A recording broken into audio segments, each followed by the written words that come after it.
Hi everyone. So you should be looking at your pre-chapter 8 notes. Problem 28. We're going to start with the word problems. So make sure you open up to that page, and we have 3 problems to go over. They're application problems. So the first thing you want to do is you want to draw a picture of an equilateral triangle because we're given the altitude. So an equilateral triangle, recall, means all 3 sides are equal. So you want to put your tick marks there. And if we have an equilateral triangle, that means we also have equal angular angles inside. So 180 degrees split evenly is 60 degrees for each one. So you want to write that in there. Now it talks about the length of the altitude. Now an altitude is strictly drawn straight down from the vertex angle to the base, such that it creates a 90-degree angle. So you want to make some boxes there. But that also means that it split this 60-degree angle equally in half. So now each of these little pieces are 30 degrees each. So if you look, we have a 30, 60, 90 triangle. So it tells us that the length of the altitude is 18 centimeters. So this side here of the altitude is 18. Well, if you look, this is really the medium side of a 30, 60, 90 right triangle.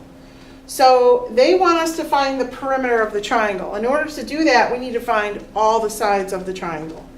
To do that, we need to find this piece of this missing side, which is really the small side.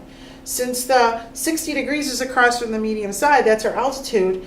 To get back to our small, we're going to have to divide by root 3. So we have some work to do. So if we take 18 divided by root 3, we have to rationalize the denominator by multiplying top and bottom by root 3. So this becomes 18 root 3 over 3, which then reduces to 6 root 3. So 6 root 3 is really this little piece right here. So that means our hypotenuse is double our small side, but we really only double the outer number, which is 12 root 3. And remember I said before, in an equilateral triangle, when you have an altitude drawn to the base, it really becomes a isosceles, like a perpendicular bisector. So if this is 6 root 3, so is this piece. And if you notice, everything is 12 root 3. And since it's an equilateral triangle all the way around, 12 root 3 with 12 root 3 and 12 root 3. So the perimeter then is adding up all 3 sides. And since they are all equal to each other, 12 root 3 plus 12 root 3 plus 12 root 3 equals 36 root 3. So that's our perimeter. For 29, the diagonal of a square is 22 inches. So the very first thing we have to do is draw a square. And if you recall, all the sides in a square are congruent, and we have right angles. And draw a diagonal.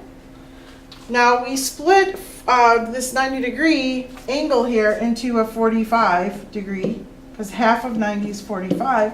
So we actually have a 45, 45, 90 triangle. They're telling us that the diagonal is 22 inches. So if the diagonal is 22 inches, they want us to find the perimeter of the square. To do that, we have to find each side of that square. So if you recall, in a 45, 45, 90 triangle, the sides have a ratio of n root 2. So to get back to the leg, we have to divide by root 2. So if we divide by root 2 and rationalize that denominator by multiplying top and bottom by root 2, we get 22 root 2 over 2, which reduces to 11 root 2. So we have 11 root 2 for one side, which means since this is a square, all the sides are 11 root 2. So the perimeter, if you add up all the sides, 11 root 2 plus 11 root 2 plus 11 root 2 plus 11 root 2 equals 44 root 2 inches.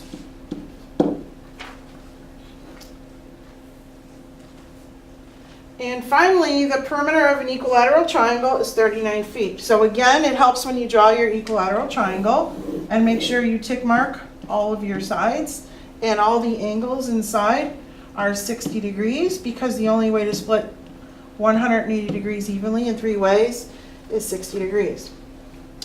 So if the perimeter is 39 feet, that means split between 3 sides, each side is going to be 13 feet. Okay? Find the length of the altitude of the triangle. So again, we have to draw an altitude straight down from the vertex to its base, and that creates right angles. And that means this is our hypotenuse, so this splits into 30 degrees, and it becomes a 30, 60, 90 triangle, which means I have to find this little piece here first, the small side, and then I'll be able to find my medium side, which is my altitude. So if my hypotenuse is 13, remember that we have to divide by 2 to get the small side. So really, 13 divided by 2 is 13 halves, or 6.5, which means that our medium side then is 13 halves times root 3, or 13 root 3 over 2. You could leave it as 6.5 root 3 if you want, or you could leave it as 13 halves root 3. Okay, so our length of the altitude is 13 halves root 3. And that's it.